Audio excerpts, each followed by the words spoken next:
Mysteries await just a page away. Ready to dive in? Welcome to The Book Reader, where stories unfold one enchanting page at a time. Subscribe now and unlock the magic. Part 4. Chapter V. The Love Master. As White Fang watched Weedon Scott approach, he bristled and snarled to advertise that he would not submit to punishment. 24 hours had passed since he had slashed open the hand that was now bandaged and held up by a sling to keep the blood out of it. In the past, White Fang had experienced delayed punishments, and he apprehended that such a one was about to befall him. How could it be otherwise? He had committed what was to him sacrilege, sunk his fangs into the holy flesh of a god, and of a white-skinned superior god at that. In the nature of things, and of intercourse with gods, something terrible awaited him. The god sat down several feet away. White Fang could see nothing dangerous in that. When the gods administered punishment, they stood on their legs. Besides, this god had no club, no whip, no firearm. And furthermore, he himself was free. No chain nor stick bound him. He could escape into safety while the god was scrambling to his feet. In the meantime, he would wait and see. The god remained quiet, made no movement. And White Fang's snarl slowly dwindled to a growl that ebbed down in his throat and ceased. Then the god spoke, and at the first sound of his voice, the hair rose on White Fang's neck and the growl rushed up in his throat. But the god made no hostile movement, and went on calmly talking. For a time White Fang growled in unison with him, a correspondence of rhythm being established between growl and voice. But the god talked on interminably.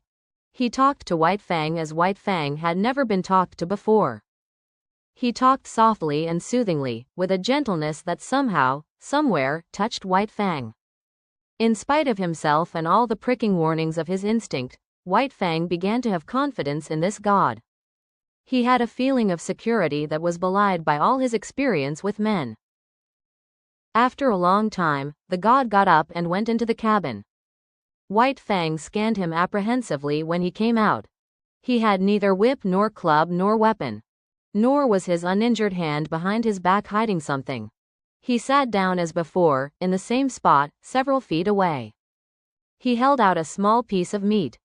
White Fang pricked his ears and investigated it suspiciously, managing to look at the same time both at the meat and the god, alert for any overt act, his body tense and ready to spring away at the first sign of hostility. Still the punishment delayed. The god merely held near to his nose a piece of meat. And about the meat there seemed nothing wrong. Still White Fang suspected. And though the meat was proffered to him with short inviting thrusts of the hand, he refused to touch it. The gods were all wise, and there was no telling what masterful treachery lurked behind that apparently harmless piece of meat.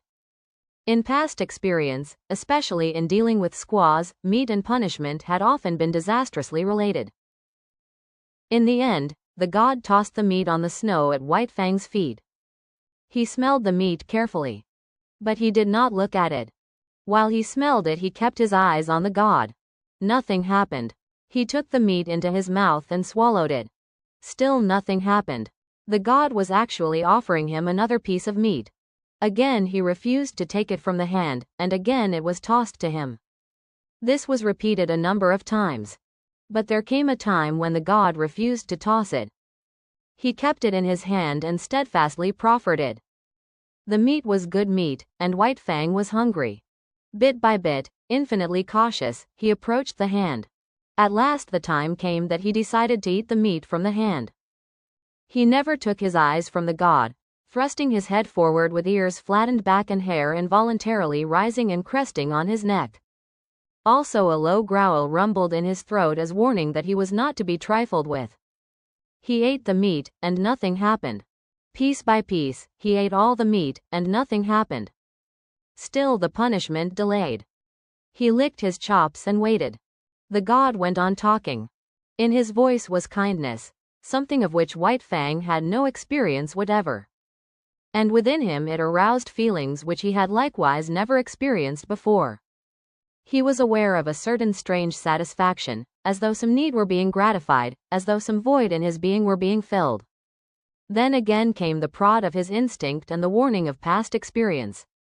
The gods were ever crafty, and they had unguessed ways of attaining their ends. Ah, he had thought so. There it came now, the god's hand, cunning to hurt, thrusting out at him, descending upon his head. But the god went on talking. His voice was soft and soothing. In spite of the menacing hand, the voice inspired confidence. And in spite of the assuring voice, the hand inspired distrust. White Fang was torn by conflicting feelings, impulses. It seemed he would fly to pieces, so terrible was the control he was exerting, holding together by an unwanted indecision the counter forces that struggled within him for mastery. He compromised. He snarled and bristled and flattened his ears. But he neither snapped nor sprang away. The hand descended. Nearer and nearer it came. It touched the ends of his upstanding hair. He shrank down under it. It followed down after him, pressing more closely against him. Shrinking, almost shivering, he still managed to hold himself together. It was a torment, this hand that touched him and violated his instinct. He could not forget in a day all the evil that had been wrought him at the hands of men. But it was the will of the god, and he strove to submit. The hand lifted and descended again in a patting, caressing movement. This continued, but every time the hand lifted, the hair lifted under it. And every time the hand descended, the ears flattened down and a cavernous growl surged in his throat. White Fang growled and growled with insistent warning. By this means he announced that he was prepared to retaliate for any hurt he might receive. There was no telling when the god's ulterior motive might be disclosed. At any moment that soft, confidence-inspiring voice might break forth in a roar of wrath, that gentle and caressing hand transform itself into a vice-like grip to hold him helpless and administer punishment. But the god talked on softly, and ever the hand rose and fell with non-hostile pats. White Fang experienced dual feelings. It was distasteful to his instinct. It restrained him, opposed the will of him toward personal liberty. And yet it was not physically painful. On the contrary, it was even pleasant, in a physical way. The patting movement slowly and carefully changed to a rubbing of the ears about their bases, and the physical pleasure even increased a little. Yet he continued to fear, and he stood on guard, expectant of unguessed evil, alternately suffering and enjoying as one feeling or the other came uppermost and swayed him. Well, I'll be gosh swoggled. So spoke Matt, coming out of the cabin, his sleeves rolled up, a pan of dirty dish water in his hands, arrested in the act of emptying the pan by the sight of Weedon Scott patting White Fang. At the instant his voice broke the silence, White Fang leapt back, snarling savagely at him. Matt regarded his employer with grieved disapproval. "If you don't mind my expressin' my feelin's, Mr. Scott, I'll make free to say you're 17 kinds of a damn fool and all of 'em different, and then some." Weedon Scott smiled with a superior air, gained his feet, and walked over to White Fang. He talked soothingly to him, but not for long, then slowly put out his hand, rested it on White Fang's head, and resumed the interrupted patting. White Fang endured it, keeping his eyes fixed suspiciously, not upon the man that patted him, but upon the man that stood in the doorway. "You may be a number one, tip-top minin expert, all right, the dog musher delivered himself oracularly, but you missed the chance of your life when you was a boy and didn't run off and join a circus." White Fang snarled at the sound of his voice, but this time did not leap away from under the hand that was caressing his head and the back of his neck with long, soothing strokes. It was the beginning of the end for White Fang, the ending of the old life and the reign of hate. A new and incomprehensibly fairer life was dawning. It required much thinking and endless patience on the part of Weedon Scott to accomplish this. And on the part of White Fang it required nothing less than a revolution. He had to ignore the urges and promptings of instinct and reason, defy experience, give the lie to life itself. Life, as he had known it, not only had had no place in it for much that he now did, but all the currents had gone counter to those to which he now abandoned himself.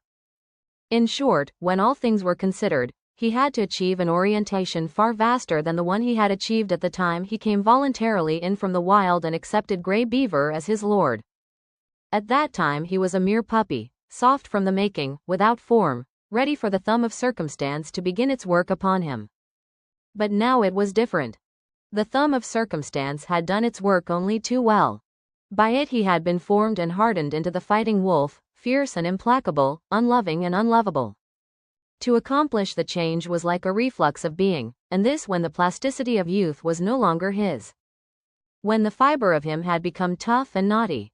When the warp and the woof of him had made of him an adamantine texture, harsh and unyielding.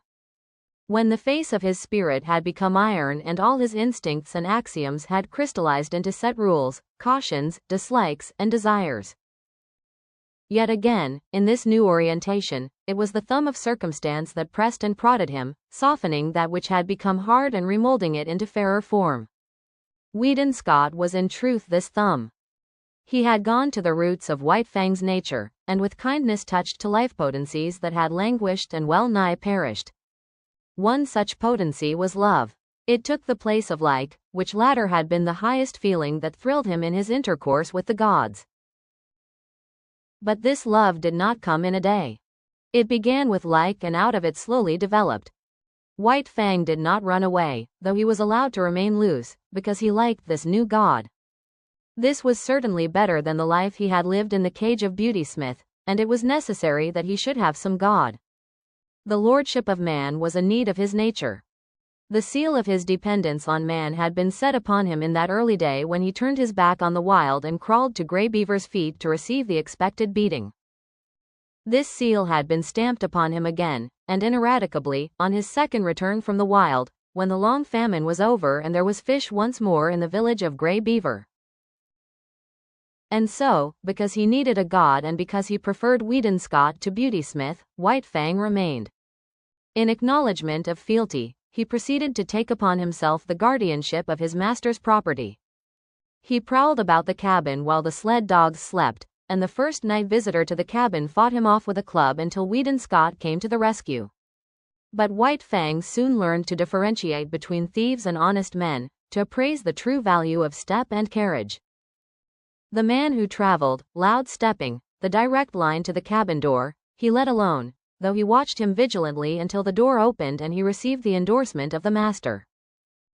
But the man who went softly, by circuitous ways, peering with caution, seeking after secrecy, that was the man who received no suspension of judgment from White Fang, and who went away abruptly, hurriedly, and without dignity. Weedon Scott had set himself the task of redeeming White Fang, or rather, of redeeming mankind from the wrong it had done White Fang. It was a matter of principle and conscience. He felt that the ill done White Fang was a debt incurred by man and that it must be paid. So he went out of his way to be especially kind to the fighting wolf. Each day he made it a point to caress and pet White Fang, and to do it at length. At first suspicious and hostile, White Fang grew to like this petting. But there was one thing that he never outgrew, his growling. Growl he would, from the moment the petting began till it ended. But it was a growl with a new note in it. A stranger could not hear this note, and to such a stranger the growling of White Fang was an exhibition of primordial savagery, nerve-wracking and blood-curdling. But White Fang's throat had become harsh-fibered from the making of ferocious sounds through the many years since his first little rasp of anger in the lair of his cubhood, and he could not soften the sounds of that throat now to express the gentleness he felt. Nevertheless, Weedon Scott's ear and sympathy were fine enough to catch the new note all but drowned in the fierceness, the note that was the faintest hint of a croon of content and that none but he could hear. As the days went by, the evolution of like into love was accelerated.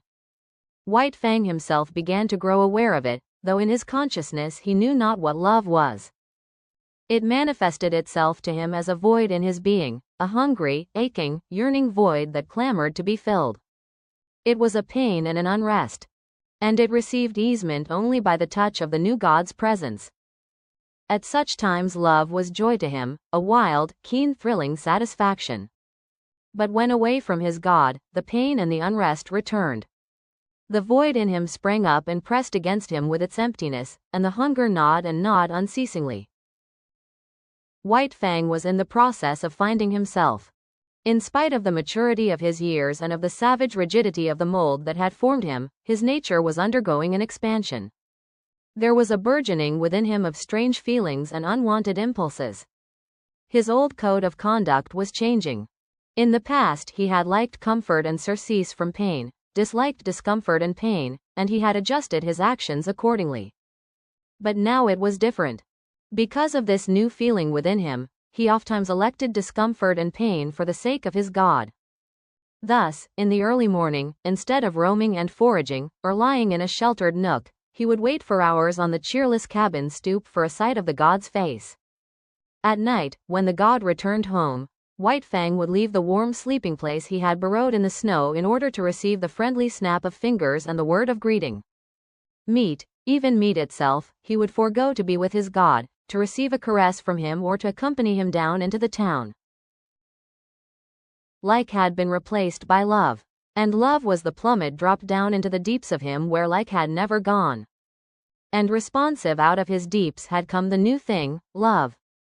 That which was given unto him did he return.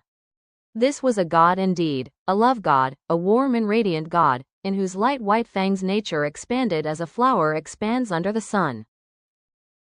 But White Fang was not demonstrative. He was too old, too firmly molded, to become adept at expressing himself in new ways. He was too self-possessed, too strongly poised in his own isolation. Too long had he cultivated reticence, aloofness, and moroseness. He had never barked in his life, and he could not now learn to bark a welcome when his god approached. He was never in the way, never extravagant nor foolish in the expression of his love. He never ran to meet his god. He waited at a distance. But he always waited, was always there. His love partook of the nature of worship, dumb, inarticulate, a silent adoration. Only by the steady regard of his eyes did he express his love, and by the unceasing following with his eyes of his god's every movement. Also, at times, when his god looked at him and spoke to him, he betrayed an awkward self-consciousness, caused by the struggle of his love to express itself and his physical inability to express it. In the same way, he came to tolerate Matt as a possession of his master. His master rarely fed him. Matt did that, it was his business. Yet White Fang divined that it was his master's food he ate and that it was his master who thus fed him vicariously. Matt it was who tried to put him into the harness and make him haul sled with the other dogs. But Matt failed. It was not until Weedon Scott put the harness on White Fang and worked him, that he understood. He took it as his master's will that Matt should drive him and work him just as he drove and worked his master's other dogs. Different from the Mackenzie toboggans were the Klondike sleds with runners under them. And different was the method of driving the dogs. There was no fan formation of the team. The dogs worked in single file, one behind another, hauling on double traces. And here, in the Klondike, the leader was indeed the leader. The wisest as well as strongest dog was the leader, and the team obeyed him and feared him. That White Fang should quickly gain this post was inevitable. He could not be satisfied with less, as Matt learned after much inconvenience and trouble. White Fang picked out the post for himself, and Matt backed his judgment with strong language after the experiment had been tried. But, though he worked in the sled in the day, White Fang did not forego the guarding of his master's property in the night. Thus he was on duty all the time, ever vigilant and faithful, the most valuable of all the dogs. "Makin' free to spit out what's in me," Matt said one day. "I beg to state that you was a wise guy all right when you paid the price you did for that dog. You clean swindled Beauty Smith on top of pushin' his face in with your fist." A recrudescence of anger glinted in Weedon Scott's gray eyes, and he muttered savagely, "The beast." In the late spring a great trouble came to White Fang. Without warning, the love master disappeared. There had been warning, but White Fang was unversed in such things and did not understand the packing of a grip. He remembered afterwards that his packing had preceded the master's disappearance. But at the time he suspected nothing. That night he waited for the master to return. At midnight the chill wind that blew drove him to shelter at the rear of the cabin. There he drowsed, only half asleep, his ears keyed for the first sound of the familiar step. But, at 2 in the morning, his anxiety drove him out to the cold front stoop, where he crouched and waited. But no master came. In the morning, the door opened and Matt stepped outside. White Fang gazed at him wistfully. There was no common speech by which he might learn what he wanted to know. The days came and went, but never the master.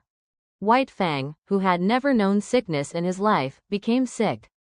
He became very sick, so sick that Matt was finally compelled to bring him inside the cabin. Also, in writing to his employer, Matt devoted a postscript to White Fang. Weedon Scott, reading the letter down in Circle City, came upon the following. That damn wolf won't work. Won't eat. Ain't got no spunk left. All the dogs is licking him. Wants to know what has become of you, and I don't know how to tell him. Maybe he is going to die. It was as Matt had said. White Fang had ceased eating, lost heart, and allowed every dog of the team to thrash him. In the cabin, he lay on the floor near the stove, without interest in food, in Matt, nor in life. Matt might talk gently to him or swear at him, it was all the same. He never did more than turn his dull eyes upon the man, then drop his head back to its customary position on his forepaws. And then, one night, Matt, reading to himself with moving lips and mumbled sounds, was startled by a low whine from White Fang.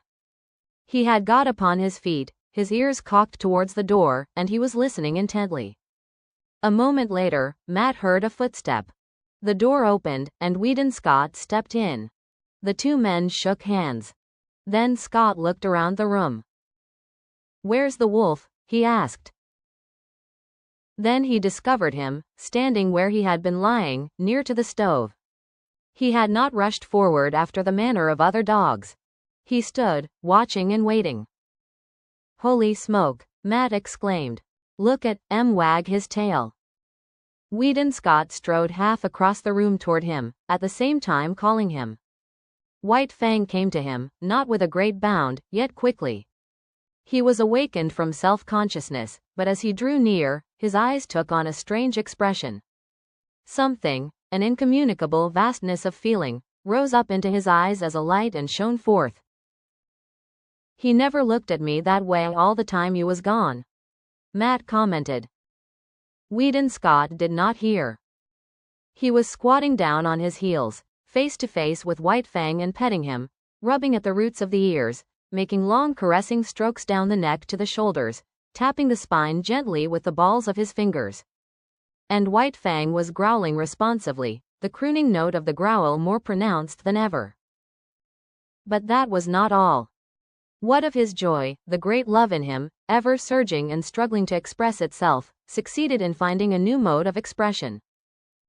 He suddenly thrust his head forward and nudged his way in between the master's arm and body.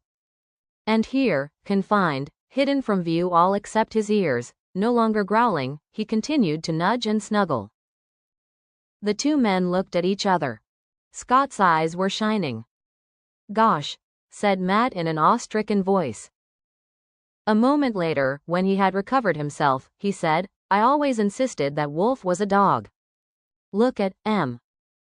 With the return of the Love Master, White Fang's recovery was rapid. 2 nights and a day he spent in the cabin. Then he sallied forth. The sled dogs had forgotten his prowess. They remembered only the latest, which was his weakness and sickness. At the sight of him as he came out of the cabin, they sprang upon him. "Talk about your rough houses," Matt murmured gleefully, standing in the doorway and looking on. "Give 'em hell, you wolf. Give 'em hell. And then some." White Fang did not need the encouragement. The return of the Love Master was enough. Life was flowing through him again, splendid and indomitable. He fought from sheer joy, finding in it an expression of much that he felt and that otherwise was without speech. There could be but one ending. The team dispersed in ignominious defeat, and it was not until after dark that the dogs came sneaking back, one, by meekness and humility signifying their fealty to White Fang. Having learned to snuggle, White Fang was guilty of it often. It was the final word. He could not go beyond it. The one thing of which he had always been particularly jealous was his head. He had always disliked to have it touched. It was the wild in him, the fear of hurt and of the trap, that had given rise to the panicky impulses to avoid contacts. It was the mandate of his instinct that that head must be free. And now, with the Love Master, his snuggling was the deliberate act of putting himself into a position of hopeless helplessness. It was an expression of perfect confidence, of absolute self-surrender, as though he said, "I put myself into thy hands. Work thou thy will with me." One night, not long after the return, Scott and Matt sat at a game of cribbage preliminary to going to bed. 15-2, 15-4 and a pair makes 6. Matt was pegging up, when there was an outcry and sound of snarling without. They looked at each other as they started to rise to their feet. "The wolves nailed somebody," Matt said. A wild scream of fear and anguish hastened them. "Bring a light," Scott shouted, as he sprang outside.